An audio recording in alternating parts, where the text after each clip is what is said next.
Let's talk about our CTTs for schedule management. I think the big one here is understanding what exactly we're trying to achieve. What are we trying to achieve? We're trying to create this detailed plan that shows people when things will be delivered on the project, when our deliverables and sub-deliverables are going to be delivered. Now, the project management team should select a scheduling method.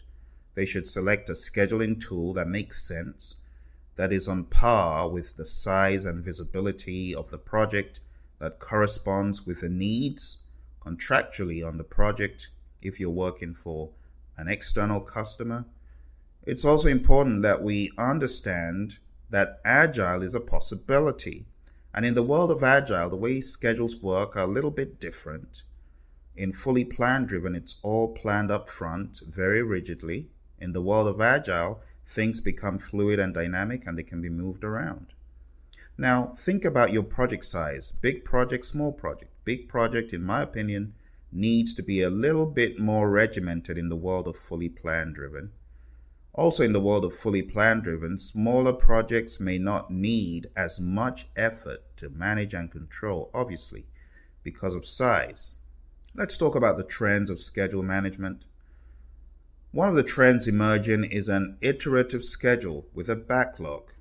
Think about rolling wave planning. So that's pretty new. When we talk about on-demand scheduling and the use of Kanban systems, this is also being talked about in the world. Tailoring considerations. Think about the life cycle approach of the project. Which life cycle approach allows for a more detailed schedule, or which life cycle approach allows for a loosely created schedule? Think about resource availability. Of course, there's a correlation between resource availability and productivity. There's a correlation between resources and your schedule. Your schedule runs smooth when resources are available. When they're not, we know what happens. So just think about tailoring your schedule approach to the resources available.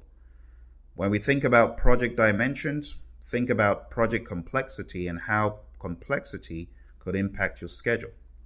Also, think about technology. Don't go overboard using Project Server when there's no one in the firm that understands SQL or any of the supporting technologies that Project Server depends upon.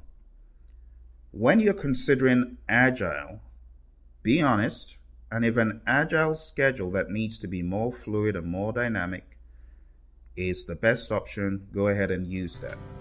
And that concludes our review of CTTs for schedule management.